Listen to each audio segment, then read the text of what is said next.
Muy buenas tardes, bienvenidos a nuestra tercera conferencia aquí en la Academia Mexicana de la Historia de nuestro ciclo. Todos ponen, pero todos pagan, los contribuyentes y las reformas hacendarias en México de 1780 a 2020.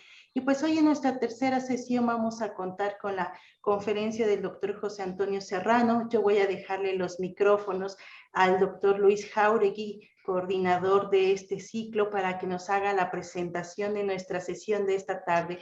Doctor Jáuregui, tiene usted la palabra. Muchas gracias, Yasmin. Buenas tardes a todos. Bienvenidos a la tercera sesión, ya nos dijeron. Hoy nos presenta su participación el doctor José Antonio Serrano Ortega, profesor investigador del Colegio de Michoacán, licenciado en Historia por la UNAM, doctor en Historia por el Colegio de México. Ha editado y publicado múltiples libros sobre la guerra de independencia y aquí en América Española, y acerca de la historia política militar y sobre todo para este ciclo fiscal de México en el siglo XIX. Sobre este tema, José Antonio nos ha hecho aportaciones muy valiosas, entre ellas así el título, Jerarquía Territorial y Transición Política, Guanajuato, 1790-1836.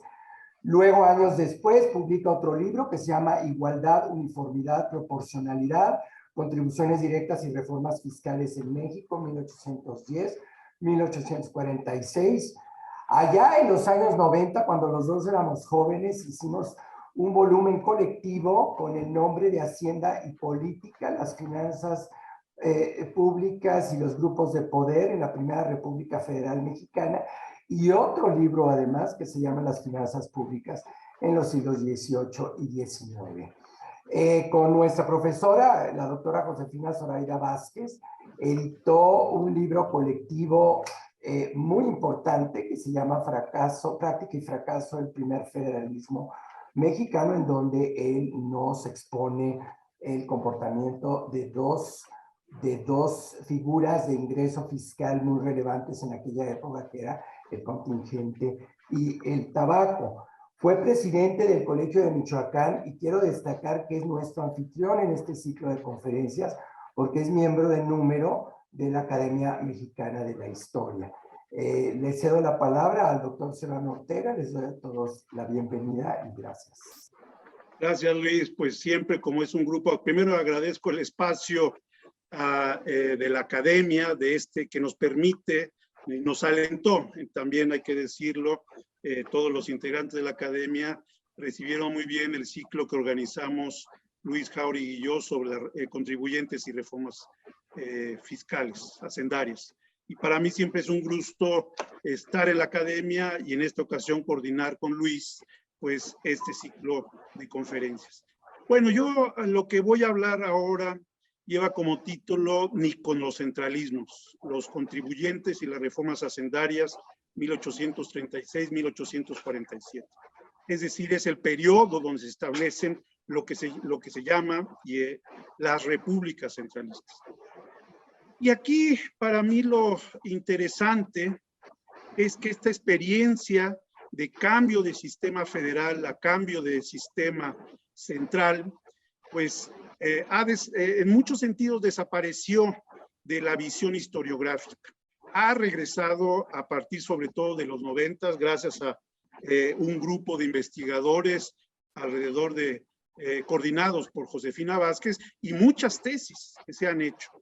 Porque efectivamente el tema del centralismo pues no nada más se relaciona con la manera de una república, tampoco el federalismo, sino que tiene unas reflexiones históricas, sobre todo el siglo XIX-XX, sobre los procesos que podemos llamar de centralización y descentralización. Fiscal en este caso, pero también puede ser educativa, que es el que vivimos actualmente de los 90, con las participaciones fiscales. Es decir, hay un artículo muy bueno del profesor Alan Knight que habla de ciclos de centralización y descentralización en la historia de México, de las reformas borbónicas a la Revolución Mexicana. Y uno de los ciclos, pues es este de centralización entre 1836 y 1847. Fue un ciclo especialmente importante en todos los aspectos, no nada más cambia el régimen, el sistema de una república, pasamos de una república federal a una república central, sino también en este momento hay reformas fiscales que se habían ensayado en la época anterior, como señaló la vez pasada Luis, y que ahora tienen un pleno, tratan de tener un pleno desarrollo, pero sobre todo acompasadas, diseñadas por los gobiernos nacionales, el gobierno, en este caso central. Y en ese sentido, pues son muy, muy importantes para reflexionar sobre estos procesos de centralización y descentralización. También ha habido muy buenas reflexiones por parte del profesor Horst Pichman, que señala que este proceso de centralización y descentralización en términos administrativos también tiene niveles. Dentro no son conceptos que se contraponen. Puede haber una centralización de poder, una centralización de resolución, y puede haber una descentralización administrativa, que eso es lo que se va a tratar entre 1836 y 1847. Se centraliza en una sola instancia, en este caso el Poder Ejecutivo, junto con el Congreso Nacional, las decisiones en términos de todos los impuestos, figuras impositivas, pero también funcionarios, conocimiento, etcétera, en la Ciudad de México. Ahí es donde se toman las decisiones, pero al mismo tiempo hay una descentralización importante de lo que llamamos los funcionarios administrativos de algunos suelos como los alcabalas. En ese sentido, pues, este periodo en la historia, pues no nacimos federalistas y no moriremos federalistas. Hay procesos de centralización, como decía uno de los autores de la primera mitad del siglo XIX, estos problemas de descentralización nos ayudan a entender mejor el sistema político mexicano. Bueno, dicho esto, pues lo que a mí me interesa mucho es enmarcar en algunos procesos anteriores que ya se ha referido tanto Ernest Sánchez Santiró como Luis Jáuregui. Yo quisiera enfatizarlos para ubicar estos años de 36 a 47. El primero es la Guerra de Independencia. Ya lo veíamos con Ernest, es un proceso militar, un proceso de negociación política, pero también es un proceso de muy hondo calado en términos fiscales. Yo aquí lo que rescataría es que aquí hay una descentralización, una autonomía fiscal muy fuerte por parte de las provincias de la Nueva España entre 1820 y 1821. En ese momento, gracias a distintas medidas, el famoso Plan Calleja, pero también a la situación misma de la guerra, pues las distintas élites provinciales en este caso y los funcionarios de la Real Hacienda y la Hacienda Pública en el periodo de Cádiz, pues tienen una descentralización. Incluso el profesor Tepasque, J. Tepasque, habla de una descentralización fiscal que va a preparar el federalismo. Y tiene toda la razón. Realmente durante la guerra se descentraliza gran parte de la estructura centralizada que era la Real Hacienda y que tenía como principal vórtice pues la Ciudad de México. Hay que saber que el virreinato de la Nueva España es el único virreinato que solo tiene una casa, una caja matriz, y además una casa de moneda también matriz en la Ciudad de México. Perú tiene tanto en Cusco como en Perú hay cajas matrices que reciben el dinero. No, aquí es una. Y la guerra lo que hace es descentralizar. El otro elemento que también tenemos que considerar es el imperio de Iturbide de 21, de 22 a 23. En ese momento hay un intento muy claro del gobierno imperial, del gobierno de Iturbide, de tratar de rescatar gran parte de las estructuras fiscales centralizadas. Es decir, aprovechan el entramado que son diputaciones provinciales, no son congresos, son diputaciones provinciales que tienen limitada su autonomía, y en cambio los jefes políticos en estos momentos en México, desde 21 hasta 20, de 20 en realidad hasta 23, pero del imperio de 22 a 23, tratan de centralizar, es decir, de volver a centralizar y poner en marcha y fortalecer incluso la estructura de la Real Hacienda que tenía como punto central la Ciudad de México.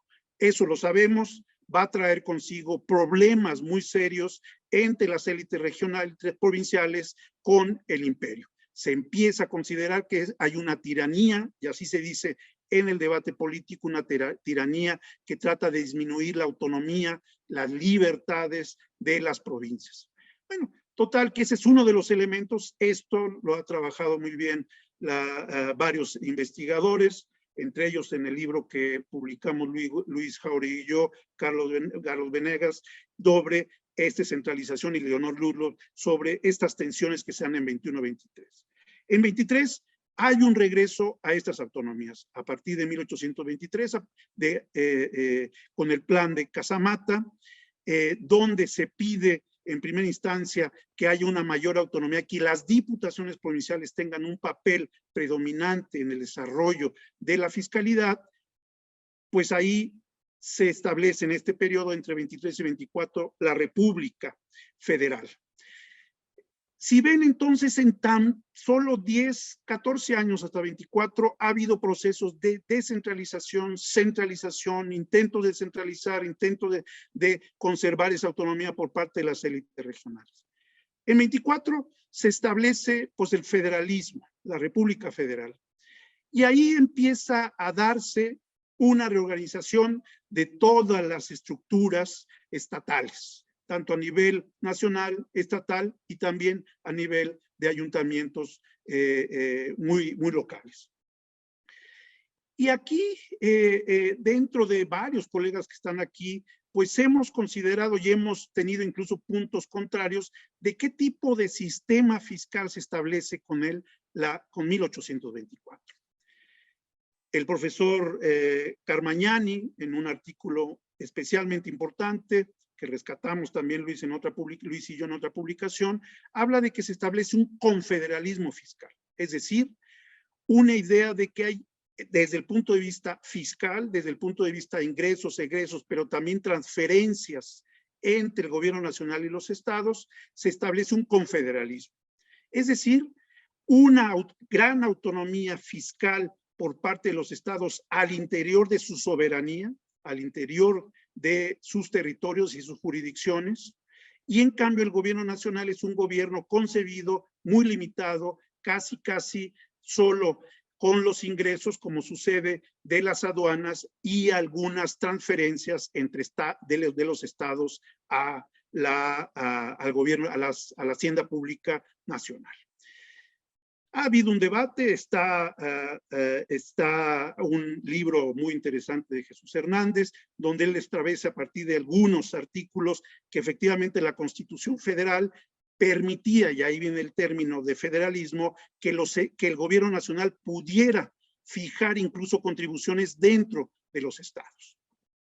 Según el confederalismo, ni siquiera el gobierno nacional puede intervenir al interior de los estados para recaudar directamente con cada uno de los contribuyentes, sino hay una relación en el confederalismo mediada.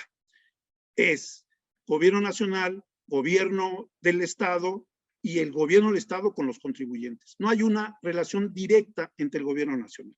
Bueno, yo creo que sí estamos en un confederalismo, voy un poco rápido con esto, hay una división de las rentas nacionales, hay una autonomía interior de los estados y las relaciones entre estados y el gobierno nacional pues son más a favor de los estados que la nacional, el contingente, diezmos, tabaco. Es decir, hay una dependencia de la hacienda pública nacional con respecto a los estados y de los vaivenes del comercio internacional. No tenía una base territorial, como bien señala el gobierno nacional, como bien señala.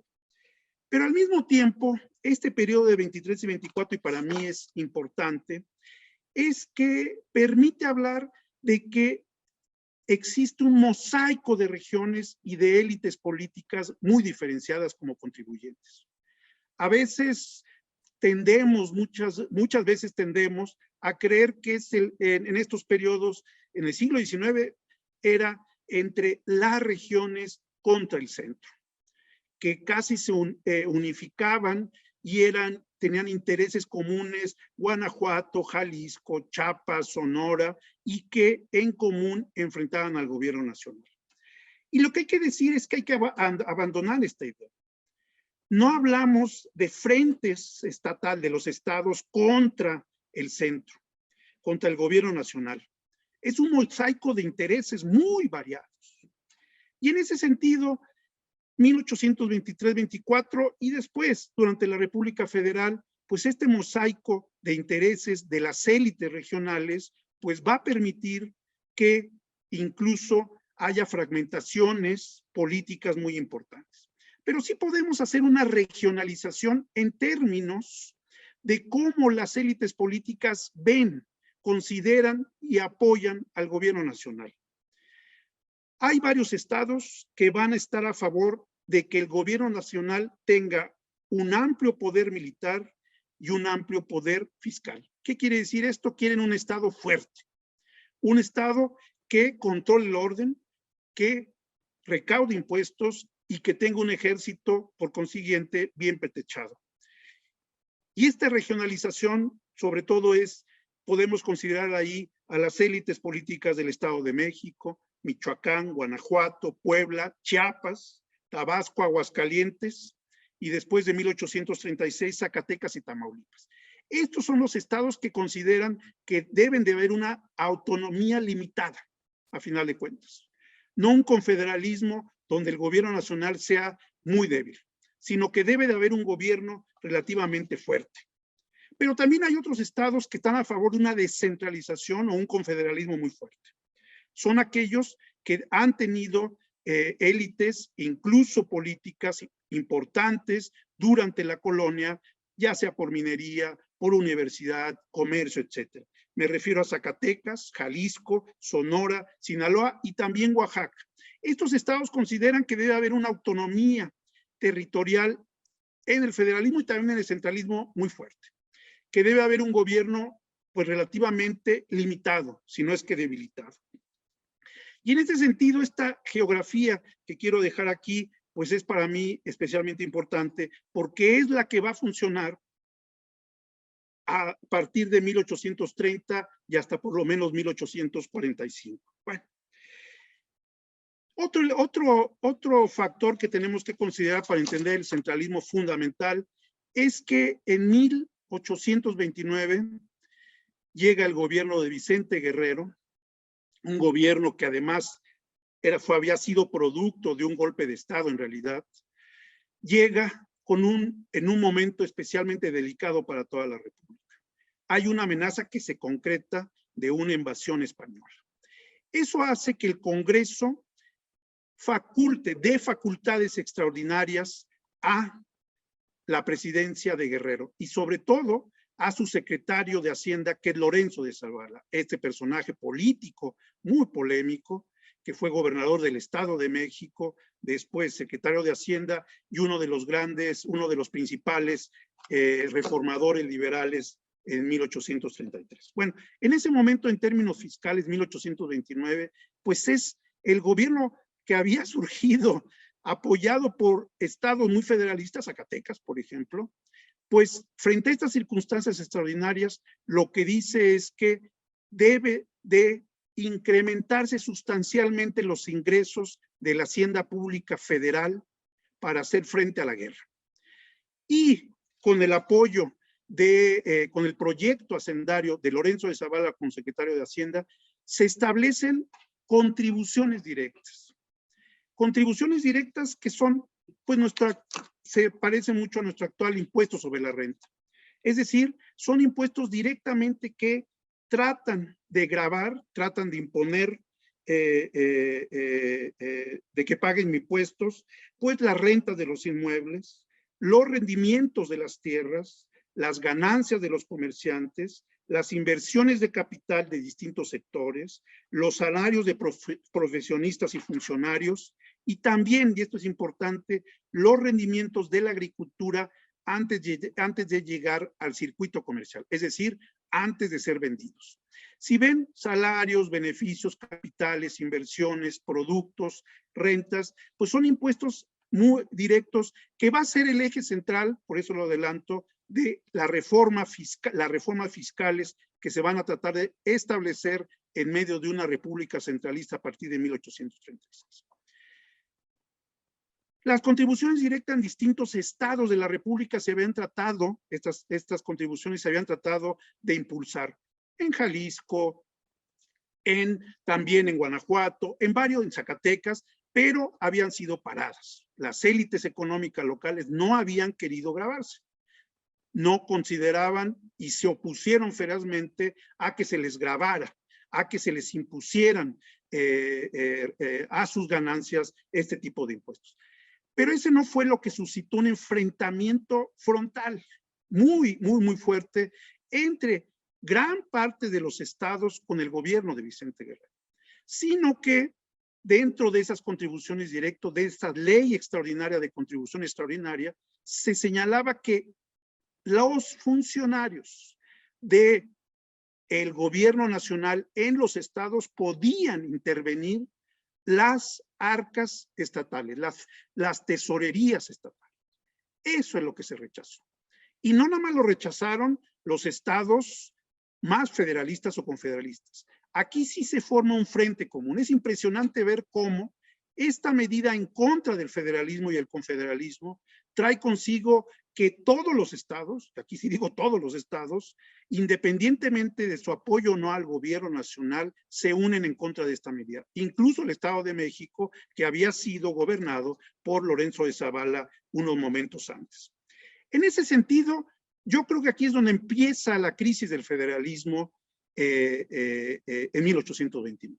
1830 se da a partir de un golpe de Estado, surge lo que llama la administración Alamán, el general Bustamante es el nuevo presidente y Lucas Alamán, el secretario de Gobernación, es el que empieza a operar un cambio importante de las élites políticas. Pero lo importante es que sí, efectivamente, en 1830 se le ha acusado a este gobierno de ser centralista y conservador. Conservador no lo creo, centralista sí. Tratan de tener una mayor injerencia el gobierno nacional, ampliar las esferas de potestad fiscal del gobierno nacional frente a los estados. Eliminan congresos que se los resisten, empiezan también a apoyar a aquellas élites que estaban muy a favor de un gobierno nacional fuerte, etcétera. Esta administración Alamán es muy importante. Pero al mismo tiempo se empiezan a destacar ya varias crisis dentro del sistema fiscal federal.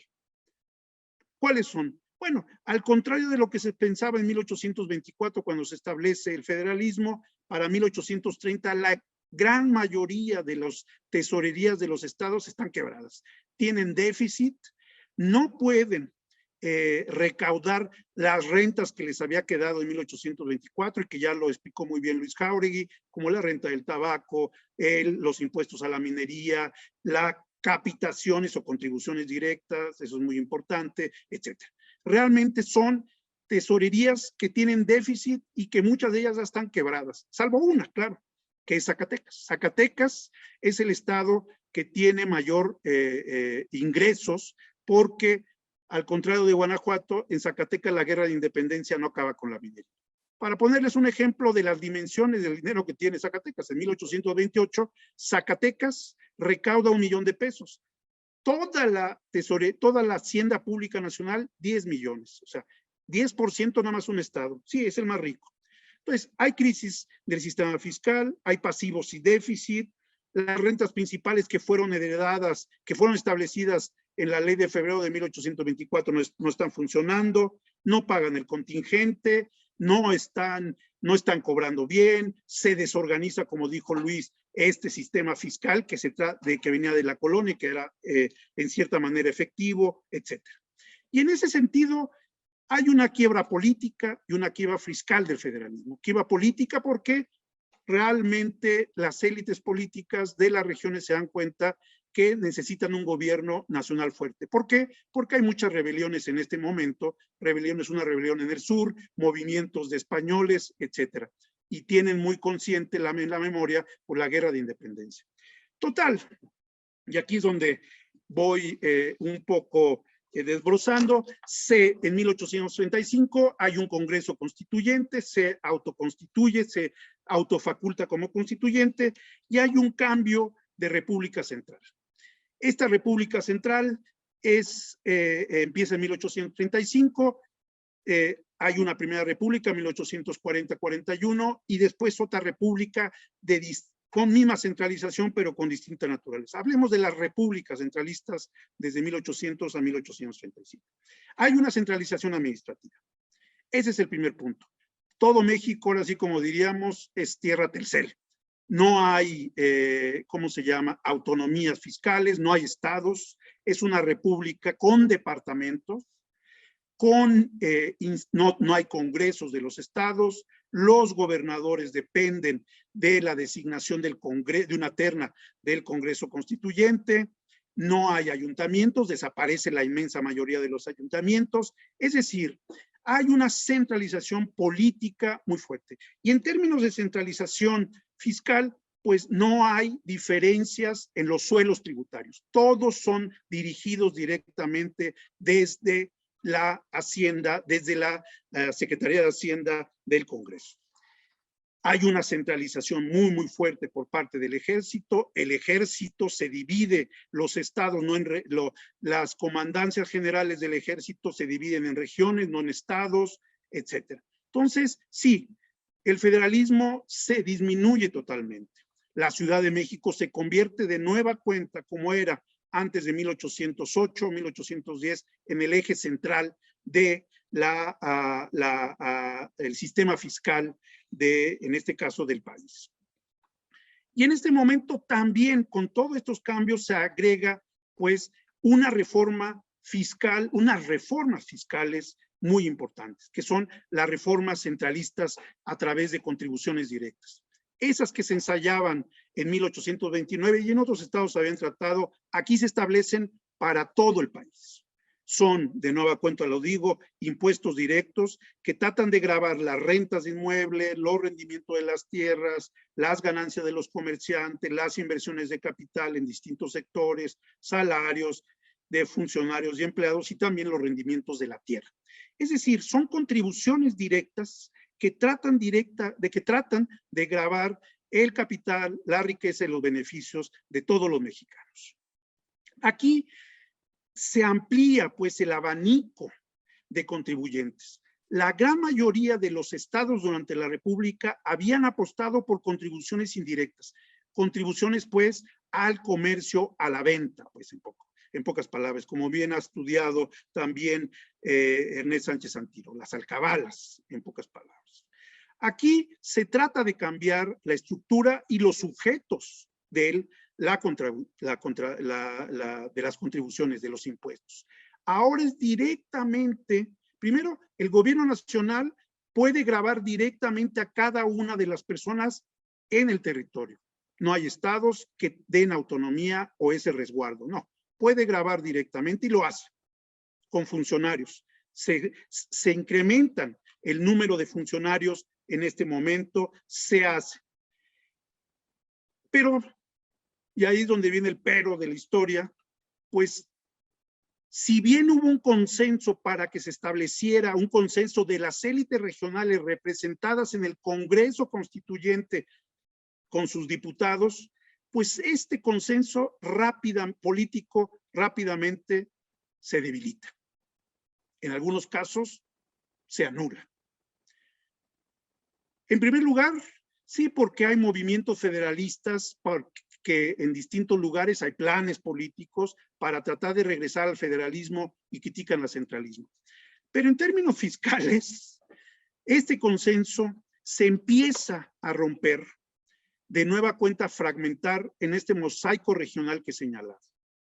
Los estados federalistas tratan de regresar, los estados que buscan una autonomía fiscal tratan de que el centralismo desaparezca y se establezca de nueva cuenta una república federal.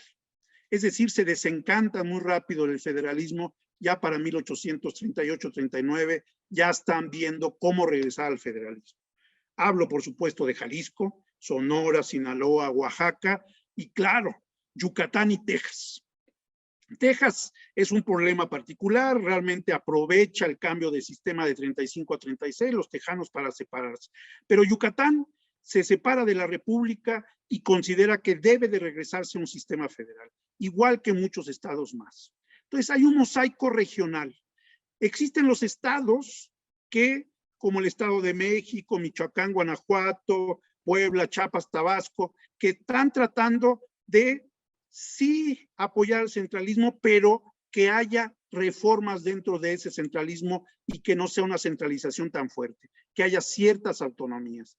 Esto se va a lograr hasta 1844, cuando se logran que haya no juntas de departamentos, que son como las diputaciones provinciales, con facultades muy débiles en términos políticos, fiscales, administrativos, y las asambleas en 1844 que tienen mayor autonomía.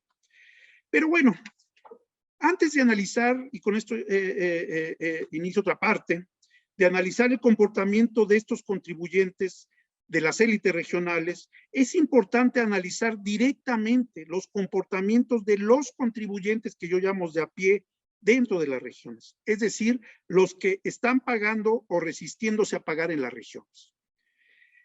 Y es importante abordar estos contribuyentes, estos grupos al interior de los departamentos, porque su comportamiento dentro de los departamentos marcarán las posturas de las élites regionales frente al centro. Es decir, aquí cuando hablamos de contribuyentes, no nada más hay que hablar de las élites políticas, sino de una variedad de grupos sociales, étnicos, ahorita vamos a verlos, muy diferenciados. No hay una historia fiscal, sino hay historias fiscales regionales en el centralismo.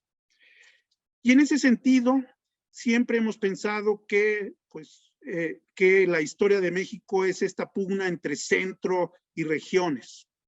Ya hace mucho lo dejamos eso. Pero también tenemos que pensar que de los acuerdos al interior de los estados van a marcar la manera en que las élites políticas se van a comportar con respecto al gobierno nacional. Es decir, la tríada es contribuyentes, élites políticas, élites nacionales. Y lo que hay que decir en primer lugar es que hay una variedad de reacciones frente a los impuestos, frente a estas contribuciones, frente a las alcabalas, frente a otras contribuciones, incluso eclesiásticas como los diezmos en la República Federal, que van a depender, y ahí viene la primera observación, de su base sociodemográfica y étnica. Es decir, al interior de Oaxaca, Chiapas, va a haber una diferente negociación de los actores al interior del departamento, porque el 90% de la población es indígena, que en una zona como Guanajuato, donde hay un mestizaje muy fuerte, o en otros lugares. Es decir, lo que tenemos que hacer es que entender que hay una diversas y múltiples comportamientos de los contribuyentes específicos ante los impuestos centralistas. Hay que considerar la base social y étnica de estas sociedades. Por eso propongo estudiar 4 casos durante 36-47. Chiapas, Oaxaca, Guanajuato y la parte sur del Estado de México. Bueno, ¿qué hay que decir? Lo primero que hay que decir es que Chiapas y Oaxaca, pues el 90% de su población es indígena. La gran mayoría, hay una diferencia notable en los niveles de mercantilización en estos estados. Oaxaca tiene un nivel de mercantilización, es decir, el repartimiento de mercancías, la venta de productos como la grana cochinilla, como los textiles. Es una sociedad comercial muy relacionada con su entorno inmediato e incluso internacional.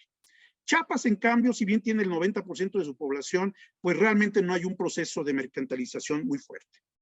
Pero ¿qué tienen en común estos? Y aquí voy a remitirme a investigaciones de otros colegas. En Oaxaca, la de Carlos Sánchez Silva.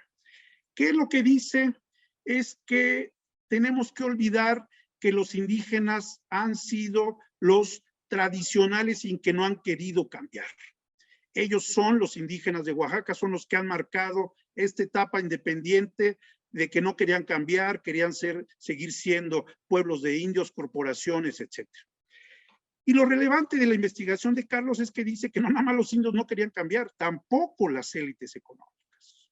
Las élites económicas, los comerciantes, los funcionarios, tampoco querían cambiar esa sociedad mayoritariamente indígena porque los beneficiaba. Eran los principales beneficiarios durante el siglo XVIII y siguieron siendo durante el siglo XIX también los grandes beneficiados. En este sentido, lo que plantea Carlos en eso es que estamos en una sociedad empatada. Ni los indígenas quieren cambiar, ni tampoco los grupos económicos y políticos quieren cambiar. ¿Esto cómo marca las contribuciones, el sistema fiscal a nivel local en Oaxaca? Bueno, aquí el principal ingreso de las arcas públicas, tanto durante el estado de Oaxaca como durante el departamento, es lo que se llamaba una contribución directa personal. Era, a final de cuentas, no es lo mismo, pero era un tributo que pagaban los indígenas en el siglo, desde el siglo XVI hasta el siglo XVIII y parte de las primeras décadas del XIX. Es una capitación. Cada varón de entre 18 y 50 años debe de pagar, ya puede ser 3 días de salario al año al gobierno de Oaxaca, o puede pagar una cantidad específica. Pero es una contribución.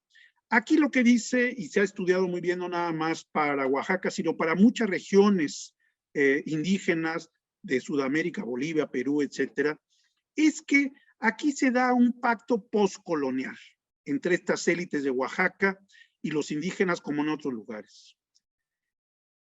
Los indígenas siguen pagando ahora una capitación y las élites siguen que ellos conserven sus tierras. No hay un proceso de desamortización como hay en otros lugares. Aquí, bueno, hasta la fecha, sabemos que los ayuntamientos de Oaxaca son donde el estado de Oaxaca es el que tiene más ayuntamientos, pues casi cerca del 60% de todos los del país. Entonces, lo que dice muy bien Carlos, y esto viene referido a la manera en que los contribuyentes, pues aquí los contribuyentes y las élites encargadas del gobierno de Oaxaca, pues siguen siendo los receptores de la capitación indígena. Significativamente los que se quejan de pagar esta capitación son los criollos y mestizos, porque consideran que eso solo deben de pagar los indios. Total, que la base más importante de los erarios, de las tesorerías departamentales en Oaxaca, son las contribuciones. Y aquí significativamente no hay protestas fiscales significativas. Hay motines, pero motines por pleitos entre pueblos muchas veces o con algunos. Pero lo que se va a dar después, y vamos a ver en Guerrero, que son rebeliones fiscales, rebeliones en contra de impuestos, no hay. Es una ciudad muy estable. Aquí está Benito Juárez, cuando a veces oigo que es un liberal radical, pues no. Es un político muy avesado, sabe que no puede cambiar tan fácilmente esta estructura. Va a ser distinto cuando sea presidente, pero con gobernador, como uno lo ve, es un político empatado. Considera incluso que los pueblos de indios son parte de la democracia oaxaqueña. No está a favor de la desamortización, no está a favor, y ahí es donde viene, que se apliquen a rajatabla las contribuciones directas centralistas, sino continuar con esta situación de que los indígenas, la gran mayoría de los indígenas, sean los que mantengan el erario público del departamento de Oaxaca entre 1836 y 1847. Bueno, lo mismo sucede en Chiapas. Ahí es una situación distinta, también el 90% son indígenas. La gran base de ingresos de las arcas públicas del departamento, pues, y de nacionales, son los impuestos a una capitación proporcional. ¿Qué quiere? Progresiva, mejor. Todo varón de 18 a 50 años debe de pagar una determinada cantidad de dinero. Aquí me baso en la tesis de Miguel Ángel Sánchez Rafael, que es muy buena, participan varios de los colegas que están aquí. Él lo que señala es cómo, pues, hay intentos de reparto agrario en 1825-28, se paran, realmente no se logran, se tratan de imponer las contribuciones directas en 36 a 47, se paran, y sigue siendo la base tradicional de los impuestos de capitación lo que va a marcar el cambio. Pero esto, digamos, es un modelo fiscal, es una regionalización de durante ese centralismo de los contribuyentes. Pero hay otro. Y aquí me refiero a Guanajuato, que es un estado que más he estudiado. Aquí, en primer lugar, pesa mucho la guerra de independencia. Lo sabemos, cuando el cura Hidalgo llega a Guanajuato, arrasa, quema las máquinas de las minas del Real de Minas de Guanajuato, hay una crisis minera, se están ahogando en agua las minas, aunque lo invierten los ingleses, pues no. Es decir, es un estado que después de haber sido, como ha señalado muchos autores, de Vibre, de John Tutino, muchos, Waller y Wolf, era el gran estado, Morán, era un estado, era la válvula, era el pivote, la bujía económica de gran parte de la Nueva España, pues cae. Hay una destrucción militar muy fuerte, hay medidas fiscales también de desaparecer el tributo, no se les trata de cobrar. Iturbide, como una estrategia militar, no cobra el tributo, empieza a disminuir que no se le cobre las alcabalas y en cambio empiezan a poner préstamos extraordinarios a las élites mineras y agrícolas que son muy ricas todavía a partir de 1810. Pero ¿qué pasa? Ya a partir de 1821. Bueno, pues aquí empieza un rejuego económico de distintos sectores. No hay indígenas, la inmensa mayoría son contribuyentes mestizos, castas la gran mayoría, algunos son indígenas, pero es una proporción menor, es una sociedad multiétnica muy movida. ¿Y qué es lo que pasa? Bueno, entre 1821 y 1835 hay un enfrentamiento de sectores económicos muy fuerte. Por un lado, los antiguos mineros y por el otro lado, rancheros y medianos propietarios que están controlando a los ayuntamientos y que tienen diputados en el Congreso del Estado. ¿Cuál es este enfrentamiento? ¿Quién va a pagar impuestos? Aquí el tributo no había funcionado muy bien, por cierto. No era una base importante. La inmensa mayoría en alcabalas, al comercio, la minería en primer lugar y algunos impuestos de comercialización de la agricultura. Y empieza un enfrentamiento muy fuerte en términos de los grupos políticos locales, de los mineros por un lado y los agricultores por otro, de quién debe de pagar y quién debe de aportar la mayor cantidad de dinero al erario del estado de Guanajuato y después del departamento de Guanajuato. Bueno, esto no se resuelve. Hay pleitos muy fuertes, hay movimientos, incluso hay algunos amagos de rebeliones por parte de pequeños y medianos comerciantes o grandes comerciantes y también de hacendados. Se forman pues bloques sociales, socioeconómicos muy importantes. ¿Qué pasa en el centralismo? En el centralismo, pues todos se unen, y ahí es lo característico, en contra del proyecto hacendario del gobierno nacional de contribuciones directas. Es más, logran a través de un caudillo militar, Luis de Cortázar, que unifica todos los sectores que habían estado enfrentados en la Primera República Federal durante el centralismo y logran, por un decreto, una provisión del gobernador Luis de Cortázar que se suspenda el cobro de las contribuciones directas de la República Centralista. Aquí es un elemento que nos habla de este poder, de estas élites de Guanajuato y de este poder del caudillo. Es decir, los contribuyentes en la República Centralista se unifican. Y además se unifican porque el gobierno nacional les quita la Casa de Moneda que antes dependía directamente de los intereses locales. Se nacionaliza a partir de 1836, igual que la Casa de Moneda de Zacatecas. Se nacionaliza. Y eso hace pues que haya un frente común en contra del gobierno nacional. Guanajuato no está a favor de un gobierno fuerte, tan fuerte como que lo ahogue. Pero un poco ya para ir terminando, si ven pues está Chiapas, Oaxaca, está Guanajuato, pasemos a un estado que me parece especialmente interesante, que es Guerrero. Guerrero aquí lo ha trabajado muchos, entre ellos Carmen Salinas y Peter Guardino. Peter Guardino ha analizado lo que me parece que es uno de los principales elementos de cambio fiscal, de sociología fiscal y de política, de negociaciones políticas, que es que en 1840 en Guerrero hay una rebelión campesina muy fuerte, que incluso tiene campesina en contra de lo que se llamaba la capitación. El intento por parte del gobierno de Santana de cobrar una capitación amplia a cada uno de los contribuyentes. Hay una rebelión. Esa rebelión tiene no nada más un elemento fiscal, pero el elemento fiscal está en el centro de esa rebelión. Como todas rebeliones sabemos, tienen muchas caras, muchas consecuencias y muchas causas. Pero aquí sí, el detonador va a ser este intento del gobierno central, el gobierno nacional encabezado por López de Santana, Antonio López de Santana, de cobrar una capitación para incrementar sustancialmente los recursos de las haciendas públicas nacionales.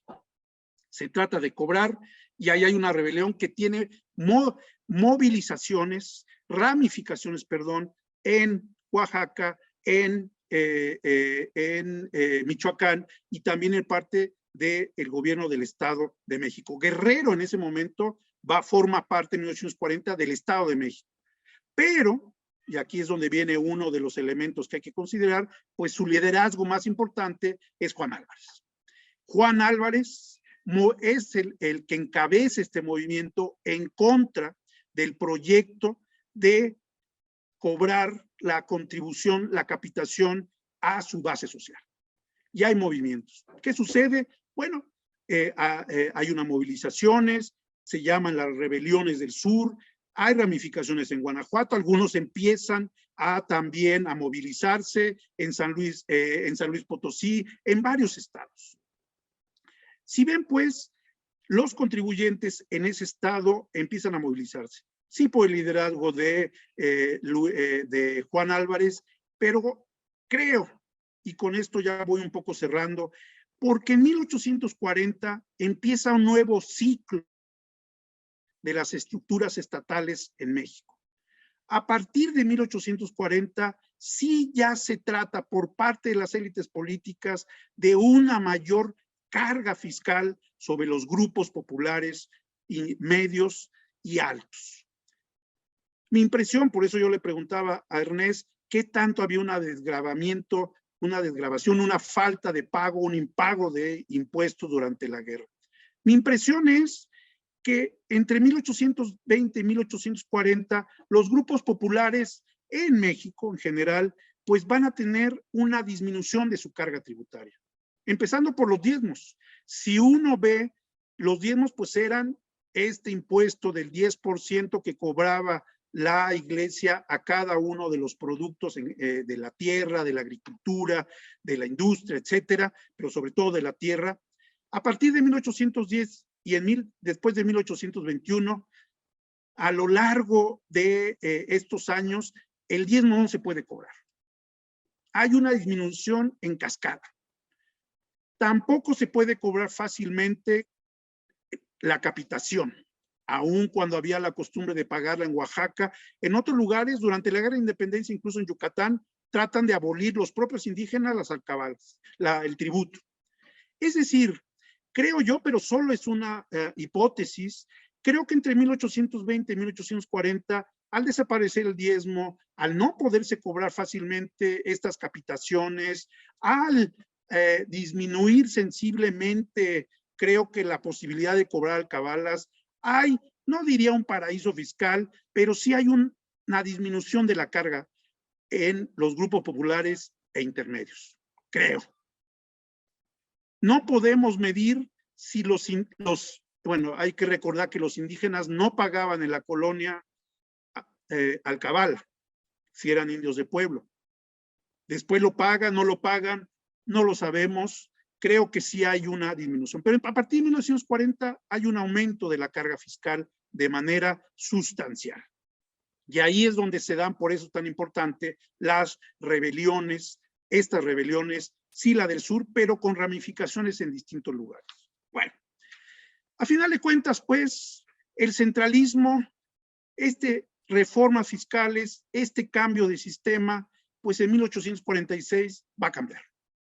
1846, en medio de la guerra, hay un pronunciamiento militar encabezado por Valentín Gómez Farías y Santana, que truena, abole las repúblicas centralistas y empieza el federalismo. Bueno, ahí realmente ya no es un confederalismo, un federalismo. ¿Qué quiere decir? Es un gobierno nacional que puede intervenir directamente en los estados, que tiene directamente responsabilidad de cobrar a los contribuyentes, etcétera. Ya no es un confederalismo. Pero bueno, voy cerrando con esto. Los contribuyentes en este periodo del centralismo, pues por eso es la palabra ni con el centralismo.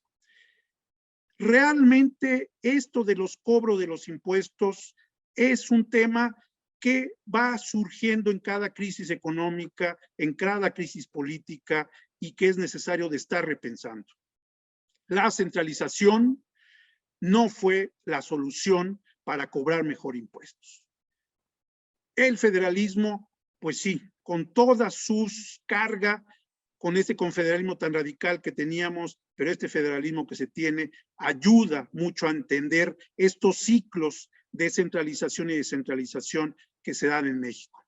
Los contribuyentes en ese momento es cuando yo creo, cuando empieza ahí sí la carga sobre los grupos populares y las clases medias. Estos grupos populares van a reaccionar, veremos movimientos sociales, uno de los cuales lo más importantes es el de las castas, el famoso la guerra de castas de Yucatán, donde también ahí se ha estudiado esto. Es decir, el aumento de la carga fiscal puede traer movilizaciones sociales.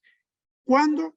Cuando hay un paso radical en estos cambios, cuando hay élites divididas, cuando hay un gobierno nacional muy debilitado y cuando la legitimidad del cobro pues no se puede. Yo creo que eso tendremos que pensarlo y eso es parte pues de este seminario. Pues muchas gracias, Luis. Gracias, José Antonio. Atención.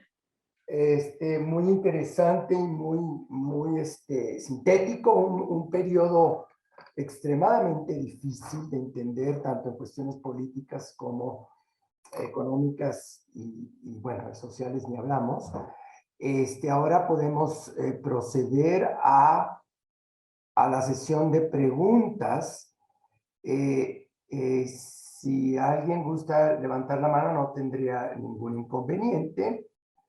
Si no es el caso, podría yo, ya sé que no es de lo más correcto, pero hacer algún comentario, más bien en términos de lo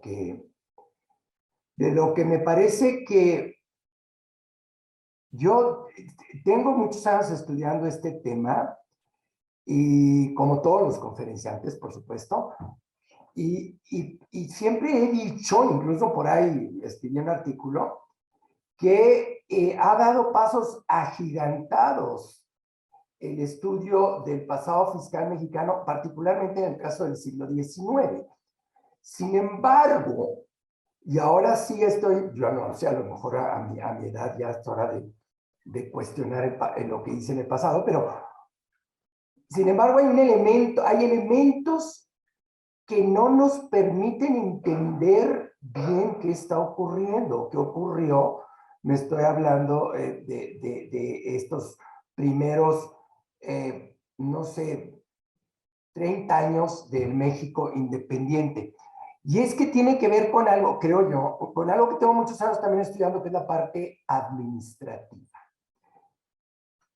Carla Argüelles se quejaba, fíjense, se quejaba de que los tesoreros cobraban y pagaban. Cobraban y pagaban. Es decir, recibían el dinero, llámese alcabalas, minería, contribuciones directas, tabaco, lo que ustedes quieran. Recibían el dinero y luego lo pagaban. ¿A quién se lo pagaban? Lo pagaban al ejército, principalmente al ejército regular, al ejército federal. Ahora, este pago era un pago que correspondía a la federación, no a los estados. Pero la autorización de hacer ese pago al ejército tenía que venir desde la Tesorería General de la Federación. No podía ser ejercido por parte de un tesorero provincial o estatal o como le quieran ustedes llamar, ¿verdad? Entonces, ¿qué ocurría? Y yo me pongo así muy en lo práctico, me lo imagino muy en lo práctico. El tesorero le pagaba al habilitado, de los que les hablaba yo en mi conferencia, y luego metió un papelito a la tesorería, la caja de la tesorería, diciendo, pagué de este ingreso, pagué allá a los soldados que están allá. Sí, pero el tesorero general de la federación no podía saber con cuánto dinero contaba a final de cuentas. De ahí es el fracaso del contingente. Un trabajo que tengo por ahí. O sea, se descentraliza a tal grado la finanza federal que no queda otro remedio más que centralizarlo otra vez, porque de otra manera el gobierno, el Estado mexicano, la nación mexicana pierde soberanía. Y el primer ejemplo es la invasión de Barradas, y luego vino la guerra de los pasteles, y ya para cuando se establece el centralismo, ya se perdió Texas y Estados Unidos está amenazando. Obviamente necesitan una ciudad, la de México, si ustedes quieran, en donde se puede tener el control para un mínimo control sobre los recursos generales de la República, completos, estatales, federales o departamentales federales. Ahora, yo veo en estas rebeliones, José Antonio, que mencionas hacia el final, una rebelión contra la capitación propiamente, porque estamos hablando de estados con poblaciones indígenas, lo cual es muy lógico, ¿verdad? Ya ni siquiera tanto por el cobrador como por el impuesto en sí, pero a mí me parece que las últimas rebeliones que mencionas, las de los 40, tienen que ver más con los impuestos al comercio exterior y más impuestos fuertes, impuestos muy, muy grandes que las élites comerciales, mineras, industriales, que ya para esta época ya están bastante fuertes,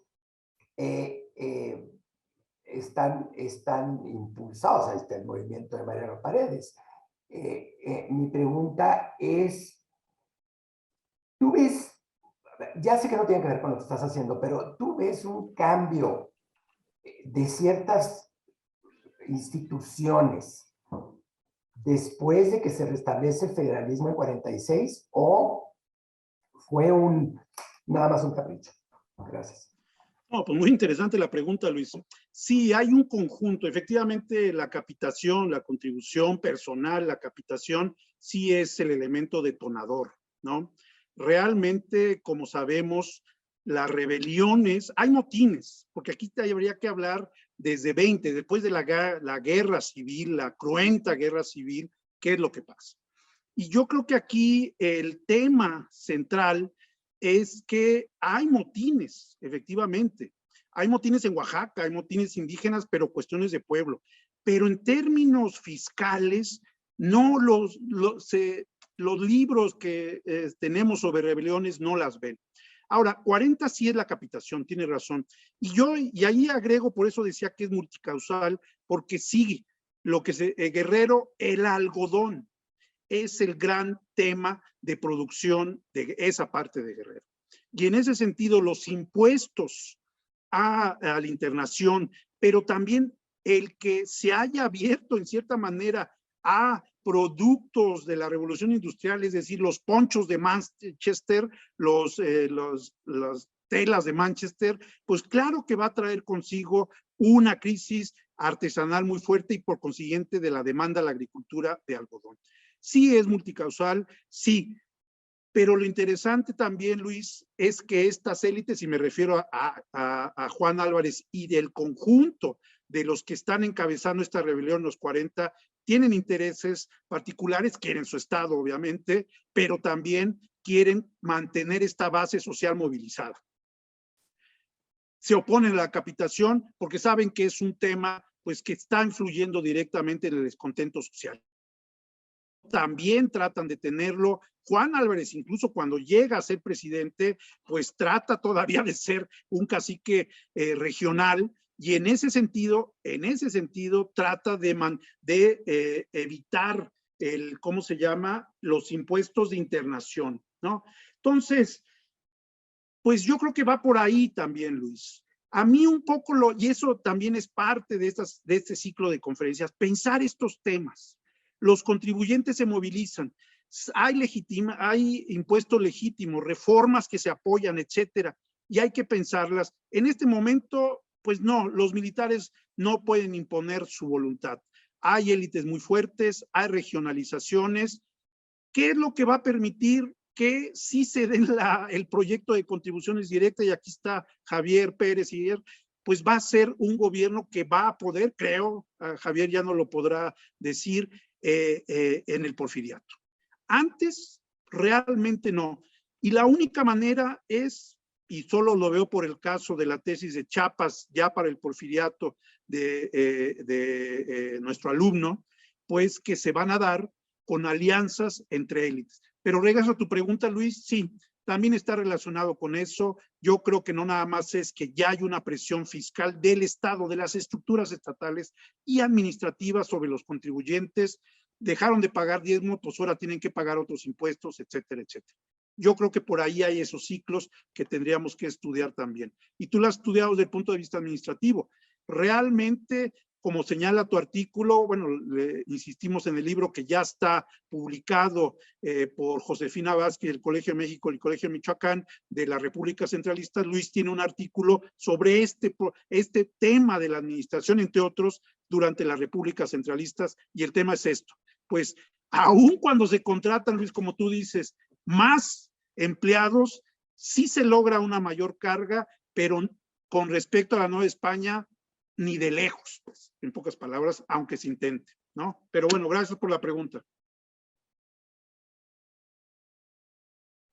Sale, gracias. Tenemos una pregunta en el chat de Fernando Soria.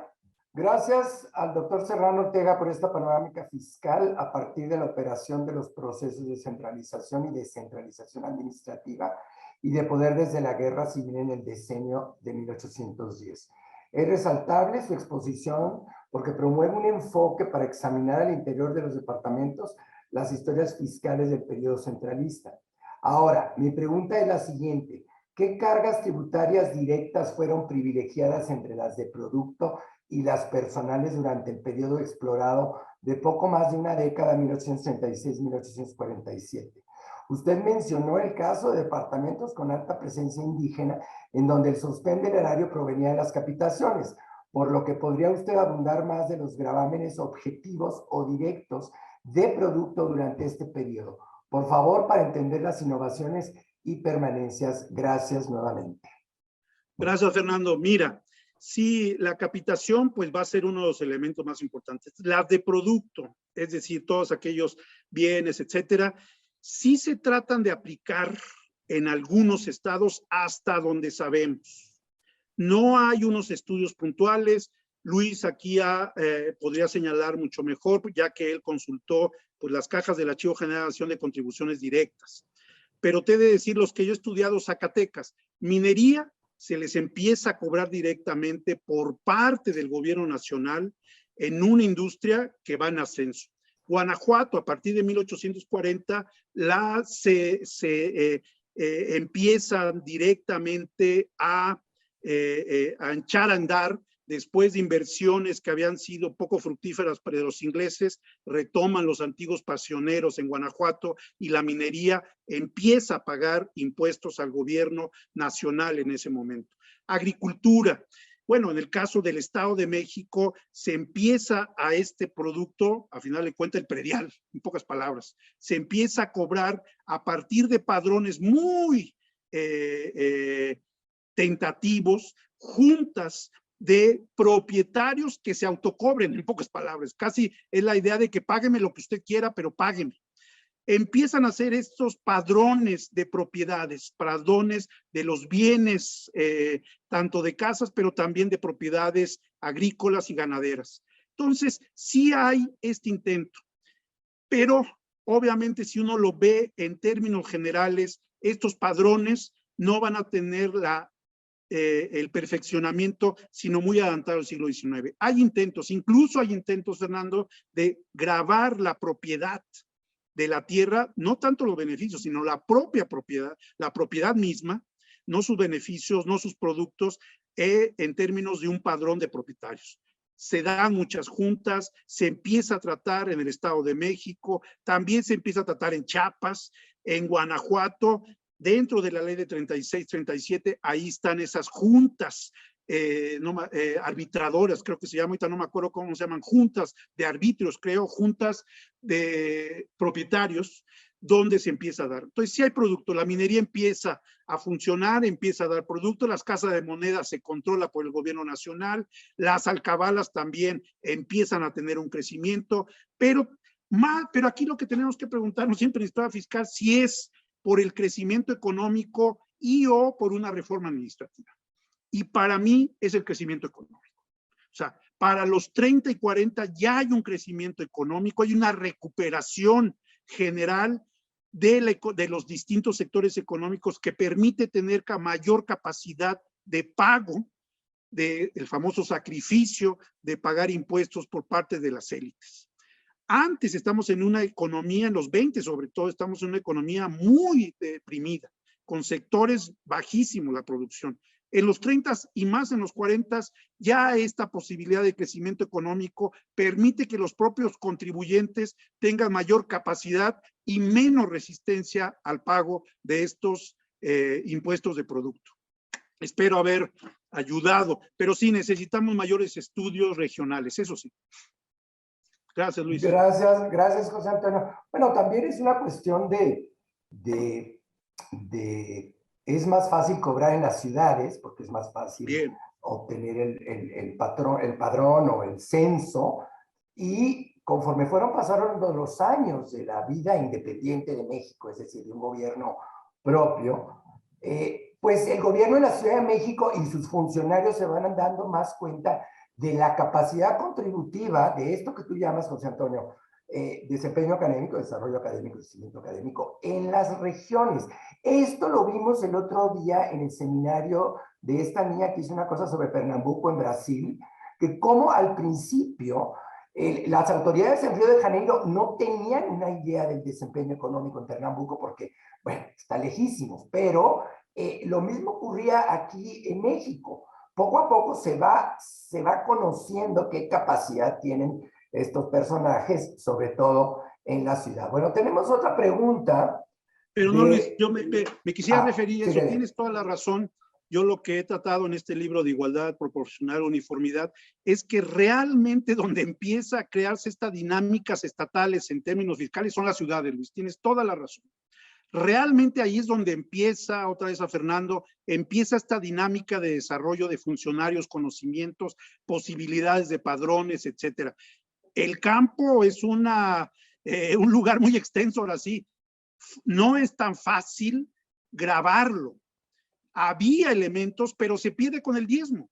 Ese es mi punto. El diezmo sí, si lo vemos en términos, Luis, de administradores, de conocimiento de funcionarios, la iglesia no tiene capacidad, pero porque hay una resistencia muy fuerte y hay una pobreza de la iglesia que va a hacer este círculo vicioso de que no tiene funcionarios que puedan cobrar porque en 1833 ya les han quitado. Es decir, el diezmo desaparece y trae consigo un desgravamiento fiscal de la carga muy fuerte, que yo creo que tendríamos que reflexionarla. Pero tiene razón, las ciudades es el punto de entrada.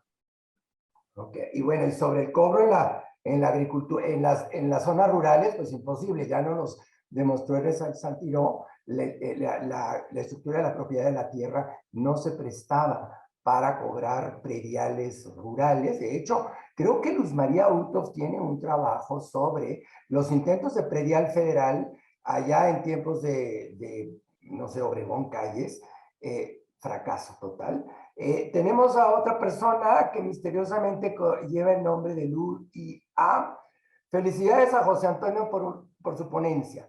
Una pregunta entre varias. ¿Se puede hablar entonces de una baja en la carga fiscal en México entre 1810 y 1840 o 50 por la pérdida de diezmos, minería de Guanajuato, capitaciones y alcabalas no pagadas como antes? ¿Hay alguna estimación al respecto? Es Luis Aboites. Luis, tienes toda... Luis, sí, mira, a ver, empiezo con la última. Estimaciones, hay breves estimaciones, no hay estudios.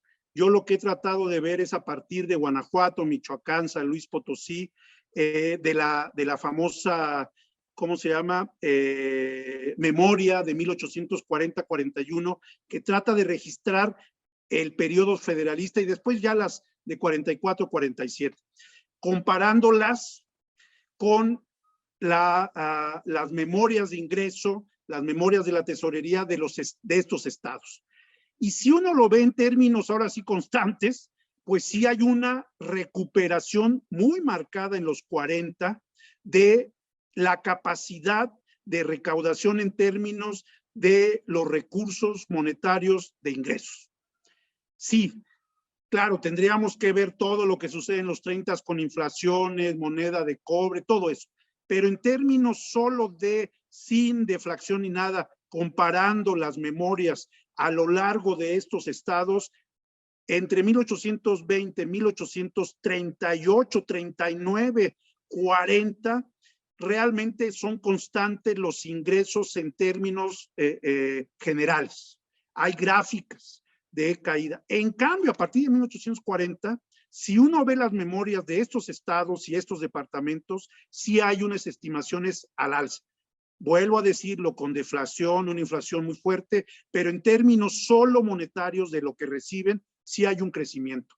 Zacatecas, en el lado de Zacatecas, sí hay un crecimiento constante por la minería. Ahí sí. Guanajuato, hay una caída muy pronunciada en los 20s, en los 30 se empieza a recuperar, cae otra vez en 35, 36 y 40, a partir de 40, por lo menos hasta 48, 49, hay un crecimiento. Igual en otros estados, en Zacatecas, Jalisco, lo que he visto, los que realmente estoy viendo, San Luis Potosí hay un crecimiento, Guanajuato hay un crecimiento en los 40, Chiapas hay un crecimiento, pero es de la capitación, eso no está relacionado más que con un mejor cobro de capitación. Oaxaca también hay un aumento también en términos de capitación. El otro, Michoacán, también hay un aumento por las actividades ahí sí comerciales. Las alcabalas se les echan encima a los comerciantes. Entonces sí, hay una disminución de la carga, pero pues eso se necesitaría un estudio mucho más detallado, con deflaciones, etcétera, pues que realmente no contamos. El único que creo, Luis Jáuregui lo podría también presentar, que es la cuestión desde las contribuciones directas, yo creo que se puede hacer. Por eso este proyecto tan interesante de Carlos Marichal, de las memorias de Hacienda, ojalá y eso lo podamos reproducir en todos los estados para tener estas memorias y entonces sí tener este panorama general. Gracias por el comentario, Luis. Gracias, José Antonio. Bueno, Néstor Santino tiene un artículo que publicó sobre la carga, la carga fiscal. No da muchos, no es muy optimista, digamos. Ahora tenemos la pregunta de Andrés Calderón. Doctor Serrano, muchas gracias por su conferencia. ¿Qué gravámenes se establecieron a partir de 1840 que permiten afirmar que empezó a aumentar nuevamente la carga fiscal? No tiene que ver con la otra, pero... Sí, está relacionado, pero muchas gracias, Andrés. Está relacionado con esto. Creo que las reformas fiscales de contribuciones directas, todas estas que he visto, empiezan a funcionar a partir de los 40. Lo que he visto yo en términos, tengo ahí una gráfica en mi libro, pues sí, empiezan a aumentar significativamente. Yo me quedo hasta 46, pero empiezan a aumentar. ¿Qué reformas hay? Hay una reforma administrativa, una reforma, como lo ha señalado Luis Jáuregui, hay una reforma administrativa muy importante que va acompañada con estas nuevas contribuciones directas y una reforma también de extensión de la presencia de funcionarios estatales del gobierno nacional en todos los sueldos acabalatorios. Hay incluso, se puede hablar de una nueva generación, en pocas palabras. Y además el ejército también. El ejército tiene una presencia coactiva muy fuerte. Los comandantes generales presionan a su vez de cada una de las comandancias a los tesoreros de cada una de las divisiones regionales para que traten de cobrar impuestos porque estamos en guerra, acuérdense, contra Estados Unidos. Entonces, todos estos, Santa Ana, Paredes, todos, en todos lados se empiezan a presionar, claro, con el apoyo del gobierno nacional, para que estos funcionarios locales a nivel de suelos tributarios sí cobren. Entonces, se dan varios niveles también ahí, Andrés, que puedo afirmar que sí hay una mayor carga, creo. Pero sí, conozco el artículo de Ernest Luis, yo creo que, bueno, sí lo ve desde las memorias de del ministerio, pero yo creo que falta, como siempre ha faltado, y él mismo lo sabe, pues todo lo que se recaudaba a nivel local y que no llegaba necesariamente a la contabilidad nacional. Si uno lo ve siguiendo el propio modelo de análisis de la Real Hacienda y lo aplica a nivel de la Primera República Federal, pues va a tener también muchas sorpresas. No todo lo que llega contablemente a las memorias de Hacienda son recursos reales. Son recursos de voy a pagar y por consiguiente lo contabilizo. No hay contabilidad doble, hay que tener eso muy claro. Bueno, también ay, ya se me olvidó lo que iba a decir, pero bueno, también sacar dinero por vía de una pistola, como le hizo Santana, también tiene mucho que ver el asunto de las comandancias militares y pegado a las gubernaturas y este tipo de cosas. Le damos ahora la pregunta a David Torres, que te felicita por excelente plática, y pregunta: con tanto cambio en lo político y lo administrativo, ¿cuál era la situación fiscal de la Iglesia entre 1821 y 1840? Pues en una palabra, estaba de la fregada para la Iglesia, ¿no? Cayeron sus principales ingresos. Yo lo que estoy trabajando, pero por otro motivo, por población indígena en Guanajuato, he consultado, pues sí, entre 1780 y 1850, las cuentas de la clavería, la famosa clavería, donde se recaudaba el diezmo. Bueno, a partir de 1810 hay una caída. Ya lo ha adelantado muy bien la doctora Tedesco en su tesis. Te recomiendo mucho la tesis de doctorado. ¿Cómo se llama, Luis? Tedesco, no me acuerdo, está en San Luis. ¿Cómo? Elida Tedesco. Elida Tedesco, ella tiene su tesis, ella trata de hacer durante la guerra. También hay una tesis muy buena del Instituto Mora sobre el diezmo en el Arzobispado de México. Carlos Ortega, ya es libro, ya se publicó. Exacto, ya está el libro, pero bueno, y los famosos artículos de Costello. Pero en pocas palabras, hay una crisis generalizada, disminución en caída libre, más en caída libre en términos de, ¿cómo se llama?, de diezmo. No se está recaudando. Yo lo veo ahí sí de los contribuyentes indígenas de Guanajuato. Estoy haciendo una investigación sobre indígenas de 1650, 1850 en Guanajuato, y lo que veo ya para después de 1815, 16, la Iglesia intenta en 1820, 1824, trata de cobrar a los indígenas, hoy ya no son indígenas según esto, pero bueno, a los pequeños propietarios, a los grandes propietarios, y yo creo que solo los de veras devotos a la Iglesia pagan, y pagan pues con un espíritu cristiano muy bajo, es decir, no están pagando. ¿Qué es lo que les permite? Bueno, sigue siendo una capacidad, y ahorita me refiero a otra cosa, prestamista fuerte, lo sabemos.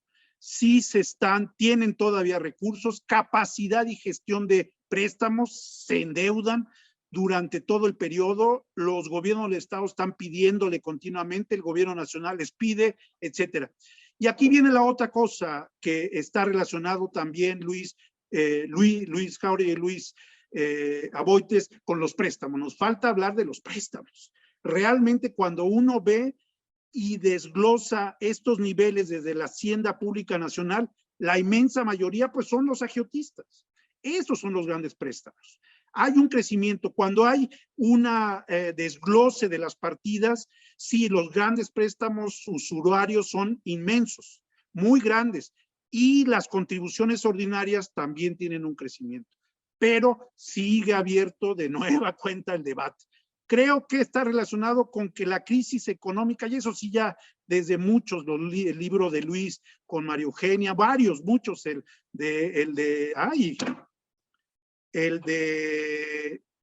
que fue rector de la Universidad de Puebla, Luis.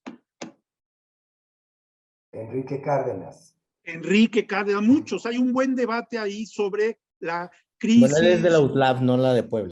Sí, Exacto, perdón, de la cuidado. UDLA. Todos estos libros sobre el debate de las crisis, lento crecimiento de la economía posindependiente, pues sí señala, y creo que hay un consenso que a partir de 1938-40 ya hay un repunte, crecimiento económico que facilita el cobro de impuestos. Pero no hay que olvidar los préstamos extraordinarios. Pero bueno. Gracias, gracias, José Antonio. Viene otra pregunta de Carolina Zapata. Gracias al doctor Serrano por su conferencia tan productiva. Es una solicitud, dice, más que una pregunta. Referencias bibliográficas sobre el tema de contribuciones y contribuyentes.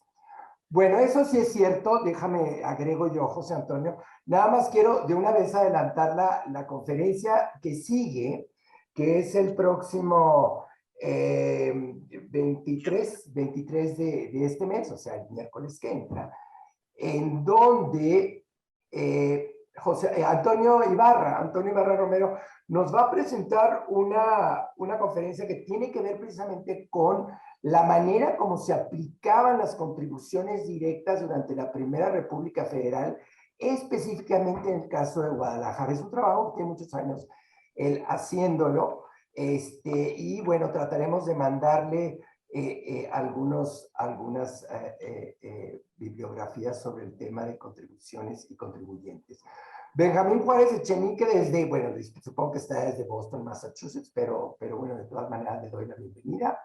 Me dice si puedes hablar un poco más del cambio fiscal con la llegada de los Borbones y cambios en el pago del diezmo.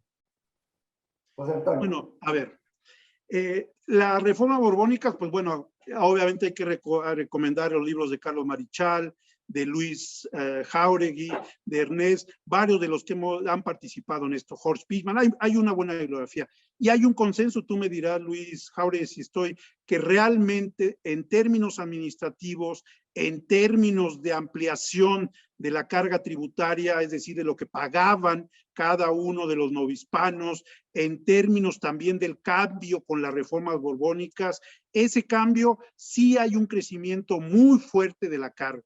Yo lo que te puedo hablar, Benjamín, es ahí sí del caso concretito de Guanajuato, que yo lo veo con los indígenas en general. Y es un cambio que, bueno, explica gran parte del enojo que tenían en 1810.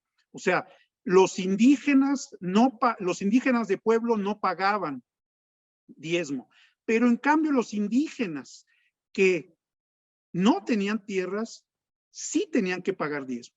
Y para mí, pues ese es uno de los capítulos y voy directamente a tu pregunta. ¿Qué cambios hubo?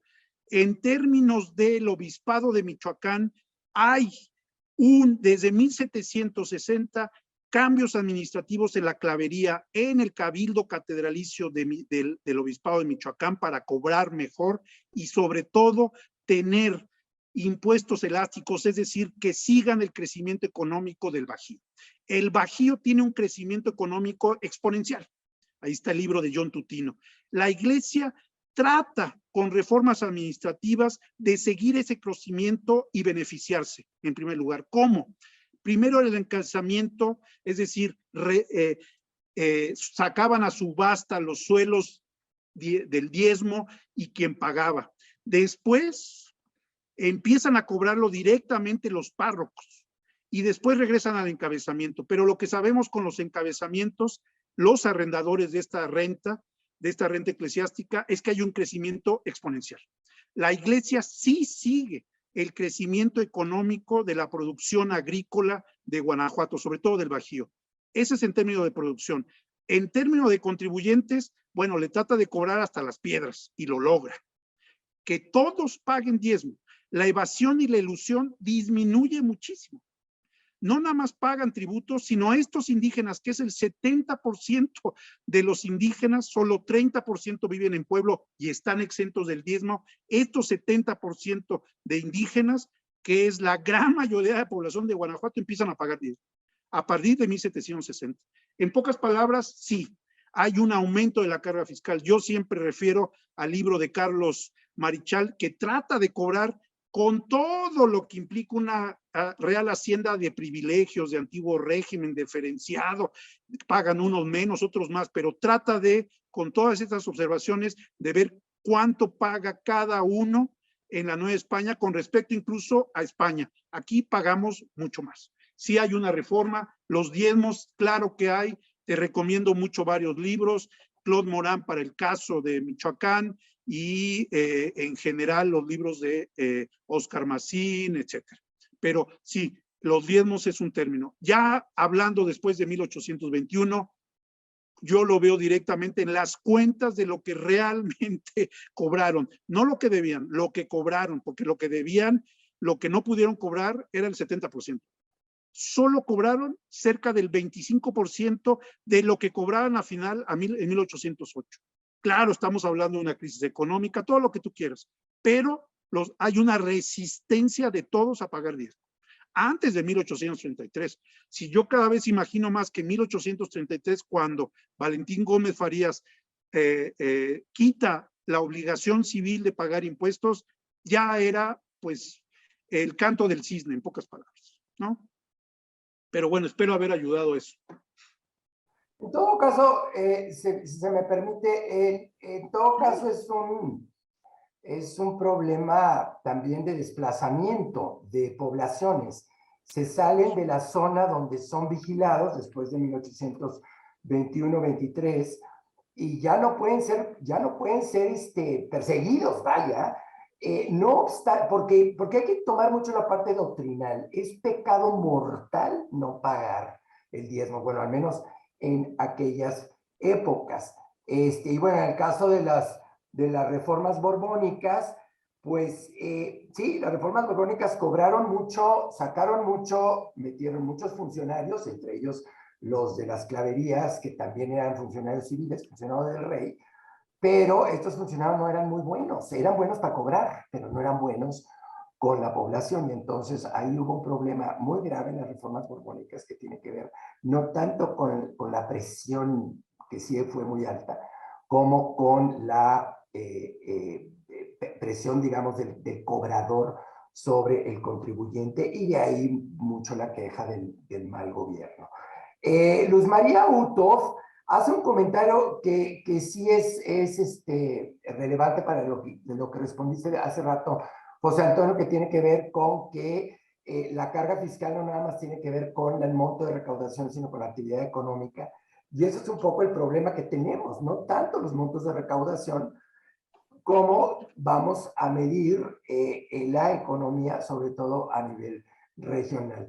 Javier Pérez Siller dice: felicidades por tu exposición, José Antonio, dinámica y muy reveladora de los ciclos de centralismo y federalismo. Del comportamiento de las élites y de los contribuyentes, la fiscalidad está en el centro. Ningún gobierno se puede sostener sin base económica. Lo que muestras es un comportamiento diferencial entre las regiones frente a la fiscalidad y sobre todo entre dos niveles de la administración, central y regional. Y ahí viene la pregunta: ¿conoces las actitudes de los propietarios contribuyentes y contribuyentes locales? ¿Existen estudios al respecto?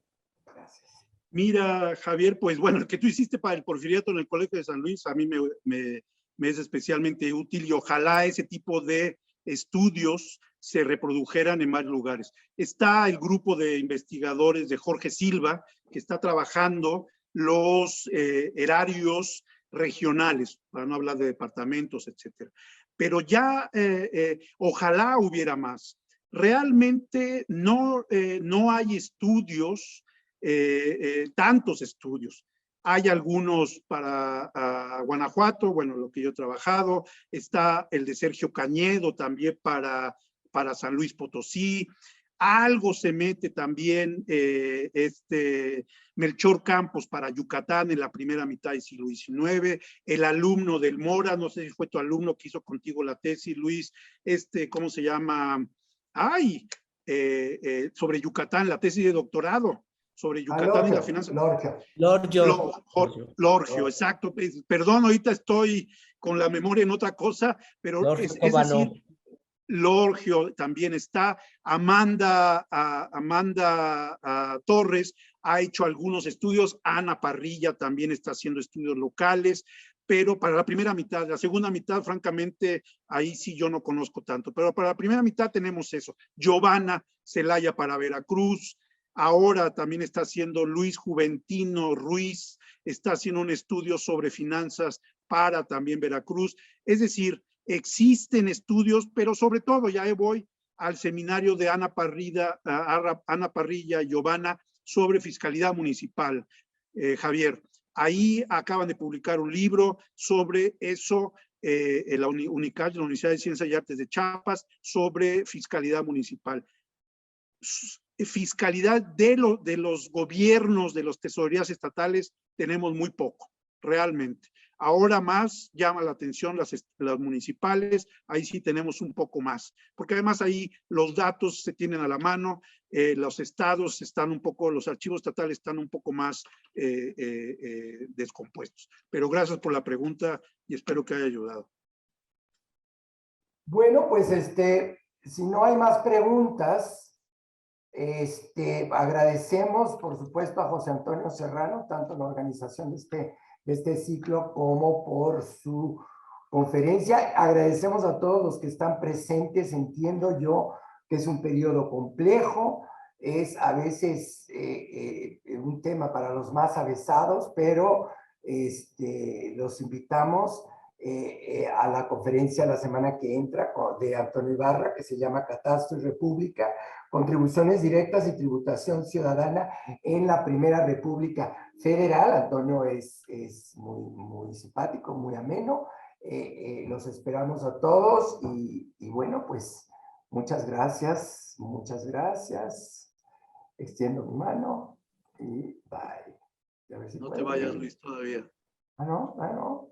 Bye, María. Gracias a Yasmín y a sí, claro, a Yasmín y a Adolfo, que bueno, sin ellos no podríamos hacer nada, pero sí soy de lo más, estoy peor que tú, se me olvida. No, es que van a dejar de grabar, gracias.